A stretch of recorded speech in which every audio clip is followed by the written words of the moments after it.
Tonight on St. George News at 5, pharmacies across the country are changing COVID-19 vaccine rules. And Southern Utah farms are welcoming visitors for hands-on experiences. Plus, we'll have your daily weather forecast. All this and more coming up. You're watching St. George News at 5, brought to you by our studio sponsor, We Win Injury Law. Good afternoon, I'm Monica McLaughlin. Pharmacies across the country, including Southern Utah, are now requiring prescriptions for certain COVID-19 vaccines, following updated CDC guidelines on individual decision-making for immunization. For more on what these changes mean for residents, let's go to Stockton Myers. Protocols surrounding vaccinations for COVID-19 are changing following a meeting between the Centers for Disease Control and Prevention's Advisory Committee on Immunization Practices Friday morning. According to a press release from the U.S. Department of Health and Human Services, a unanimous vote was made to recommend COVID-19 vaccinations based on, quote, individual decision-making, end quote. The CDC and ACIP says this applies to all individuals 6 months and older, and also includes an emphasis that the risk-benefit of vaccinations in residents under the age of 65 is most recommended when they're at an increased risk of severe COVID-19.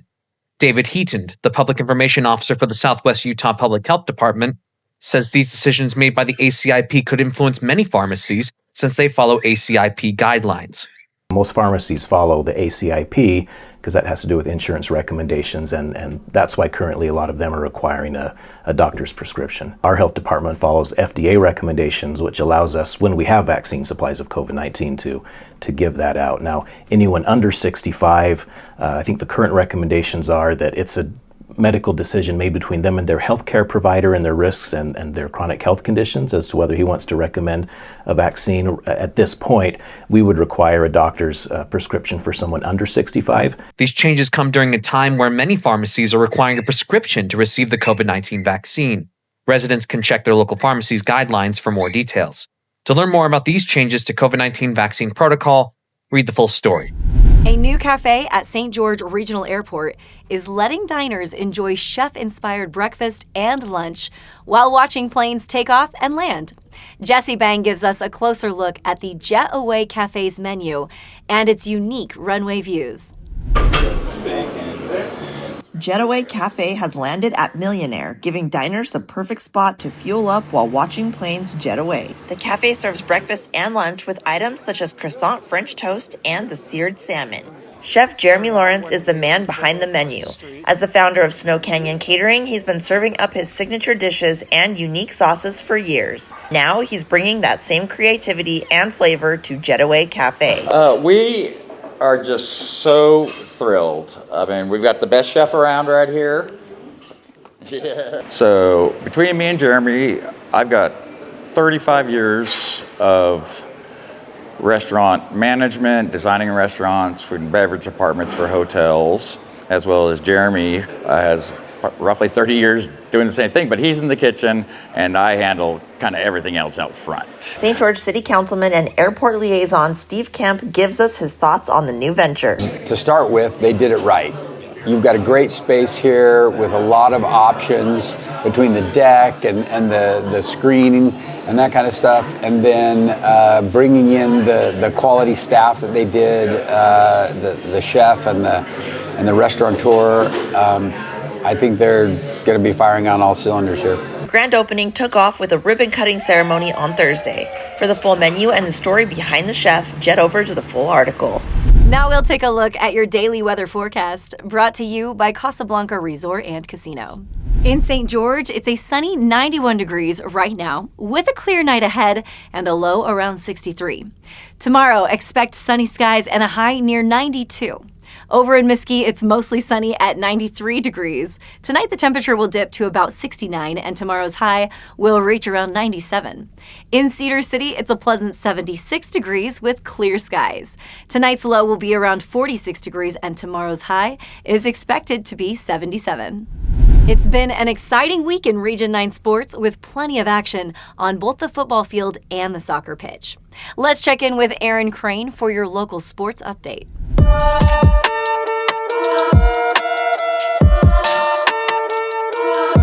Thanks, Monica. It was a big night in Region 9 football on Friday.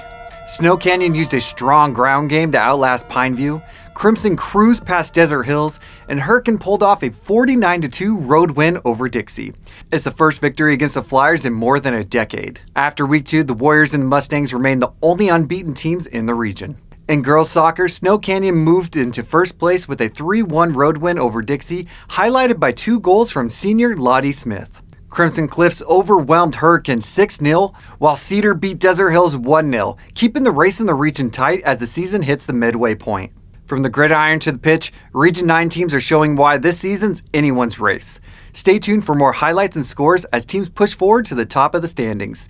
Now back to you, Monica. Students across Washington County celebrated Constitution Day by participating in a live reading of the U.S. Constitution alongside local officials and civic leaders. Here is more on how these young patriots brought the nation's founding document to life. If we adhered to the Constitution, I think the country would be better. I think we'd be a happier people. On September 17, 1787, America's founders signed the U.S. Constitution in Philadelphia. More than 230 years later, that same document was honored right here in Washington County. Dozens of students from Dixie Middle School, private charter, and homeschools took part in a live reading of the Constitution at the County Administration Building on Wednesday. Honorary Regent of the Color Country chapter of the Daughters of the American Revolution, Valerie King, was happy to be a part of this event. As a citizen of the United States, we all should be at least familiar with the Constitution, and we involve the children as a way of introducing them to it by reading it. Local dignitaries joined the event, including law enforcement, firefighters, mayors, and county commissioners, all emphasizing the importance of civic literacy. Also participating in the event was Washington City Police Chief Jason Williams. The Constitution is woven into everything law enforcement, but also as a citizen of the United States. It's our foundation that guides our decision making and our processes through government. Washington County Commissioner Adam Snow called the Constitution a sacred, inspired document. And so we need to educate our kids first and foremost so that they know what's in it. What is the supreme law of the land? How are we supposed to be governed? What rights do they have? What rights does the government have? What can the government not do? If we don't understand the foundation, it's pretty hard to be a good citizen of America. This year also marks an unprecedented national display in Washington, D.C. The Constitution, Bill of Rights, and all 17 amendments shown together at the National Archives. For the students of Washington County, it was a hands-on lesson in history and a reminder that the Constitution continues to shape our lives today.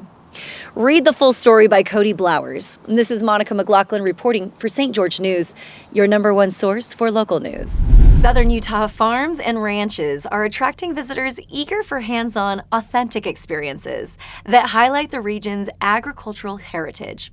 For a closer look at how agritourism is helping preserve local traditions while boosting rural businesses, let's go to Stephanie DeGraw.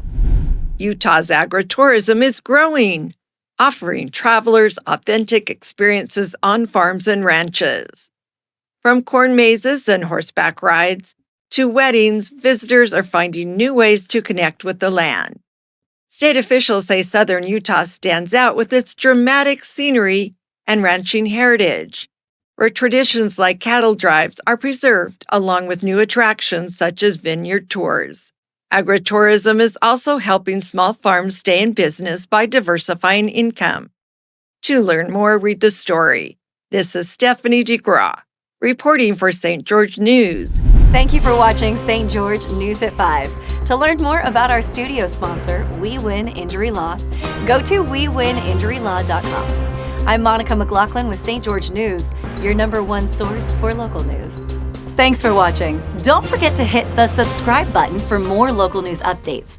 And if you liked this newscast, you might enjoy one of these stories right here.